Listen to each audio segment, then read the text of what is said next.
역세권, 대로변, 차량이나 도보 접근성이 너무 좋고 가시성도 탁 트여 있어서 황금 입지에 위치한 매물이라고 소개드리고 싶습니다. 탁상감정가도 은행에서 실제로 50억 이상으로 책정받아서 적어도 평당 1,000만 원 이상은 이득을 보고 들어가는 게 아닐까 생각이 됩니다. 안녕하세요. 아크중개법인 박장호 팀장입니다. 저희 조앤파트너스와 함께하는 두 번째 컨텐츠입니다. 저희 얼마 전에 코너명이 정해졌는데요. 평당 얼마예요로 정해졌습니다. 앞으로도 평당 얼마예요로 다양한 매물들과 또 정확하고 섬세한 건축 이야기들로 인사드리도록 하겠습니다. 우선 건축사님 인사 한번 부탁드리겠습니다. 네, 안녕하세요. 조앤파트너스 이철호 건축사라고 합니다. 그런데 저번에는 건물이 있는 대지를 같이 방문 드렸었는데 이번에는 건물이 없네요. 네, 아무것도 안 보이지만 지금 보시는 게 맞습니다. 그러면 이번에는 신축을 저희가 고려를 해야겠네요, 중개사님. 지금 저희가 서 있는 이 땅이랑 뒤편에 자재들이 쌓여 있는 땅까지 두 개의 필지가 하나의 신축 부지 매물로 나와 있는데요. 대지 면적 127.17평, 용도 지역은 3종 일반 주거 지역, 매매가는 48억입니다. 평당 금액으로 따지면 대로변 필지가 무려 3,774만 원에 진행 중입니다. 현재는 작은 규모의 건축물이 있지만 매매 시에는 매도인분께서 직접 철거를 해주신다고 하니까 매수인분께서는 바로 공사를 시작하시면 될 것 같습니다. 오늘 소개할 매물의 위치는 2호선과 6호선이 지나가는 신당역에서 약 280m, 도보로 4분 거리에 역세권에 위치해 있고요. 30m 그리고 8m 양면 도로를 끼고 있고요. 역세권, 대로변, 그리고 횡단보도, 버스 정류장 등의 입지를 고려했을 때 차량이나 도보 접근성이 너무 좋고 가시성도 탁 트여 있어서 황금 입지에 위치한 매물이라고 소개드리고 싶습니다. 주변으로 재개발 구역이나 지구단위 계획 구역이 다소 잡혀 있어서 앞으로의 전망도 매우 밝다고 볼 수가 있고요. 신당역 인근으로 십당동, 중앙시장 등 상권이 탄탄하게 자리 잡고 있습니다. 본 매물 주변에는 센트라스, 텐즈힐, 레미안 신당 하이베르 이런 3,000세대 이상의 대단지 아파트가 포진되어 있고요. 1층은 프랜차이즈나 카페 이런 F&B 업종 그리고 편의점 같은 업종이 들어올 수 있을 것 같고요. 상부층은 병의원, 학원, 스터디 카페의 사무실로 임차인분들이 굉장히 선호하는 입지라고 설명드릴 수 있을 것 같습니다. 그러면 건축사님, 여기는 어떻게 신축이 될지 한번 설명 부탁드리겠습니다. 이 대지에 들어가는 건축 규모는 연면적을 425평 정도 확보할 것으로 보여집니다. 30m 도로 쪽이 8m 도로보다 5m 정도 높이 차이가 발생하는 대지입니다. 해당 규모에는 주차장은 11대를 조성을 해야 되고 11대를 자주식으로 조성하기는 어렵고 기계식 주차 방식으로 저희는 조성하려고 했습니다.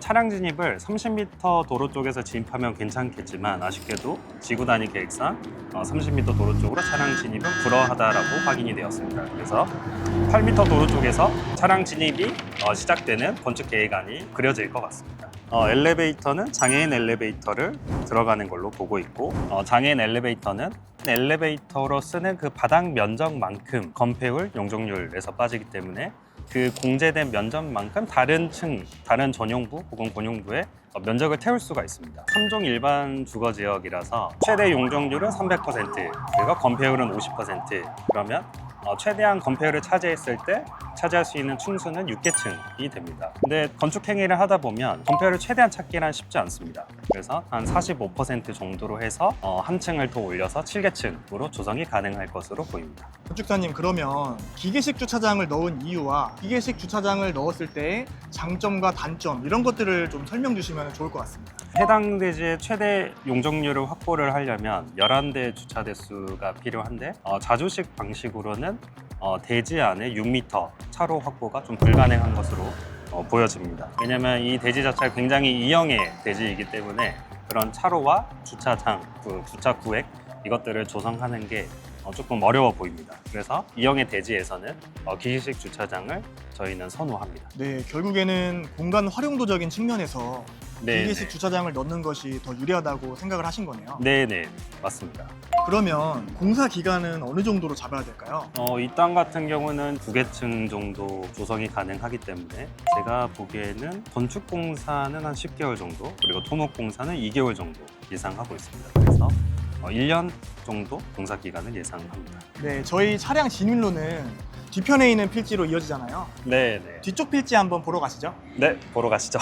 네, 아까 말씀드렸던 뒤쪽 필지로 왔습니다. 여기가 주차 진입로가 이어지는 필지인데요. 그러면 여기 진입로가 어떻게 형성이 되는 거예요? 대지를 보시면 이 오른쪽에서 전면까지는 건물이 쭉 올라갈 것 같고 대신에 왼쪽에 남는 부분을 차로로 조성을 해서 이렇게 우회전을 통해서 대지로 들어가는 방식이 될 것 같습니다. 전에 말씀하신 철거를 해주신다는 부분이 이쪽 이렇게 구조물이라고 보면 될까요?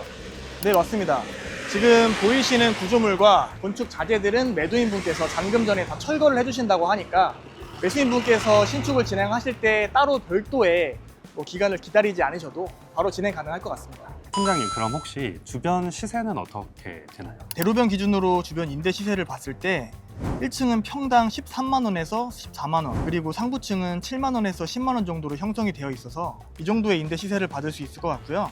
대로변 라인으로 비교할 만한 매매 사례가 부족하지만 골목 안쪽으로도 평당 6천만 원 이상으로 실거래가 찍혀 있고 탁상감정가도 은행에서 실제로 50억 이상으로 책정받아서 적어도 평당 1,000만 원 이상은 이득을 보고 들어가는 게 아닐까 생각이 됩니다. 네, 오늘은 시세보다 굉장히 저렴하게 나온 신축 부지를 소개드렸는데요. 이미 임대가 잘 맞춰져 있는 건물을 매매하는 것도 저는 너무 좋다고 생각을 하는데, 사실 신축 부지를 매입해서 건물을 건축하는 건 정말 건축주의 숨결이 하나하나 다 들어가는 그런 작품을 만드는 것과도 같은 과정이잖아요. 이런 애정이 들어간 건물들은 저는 더 큰 시세 차익을 볼 수 있다고 생각을 합니다.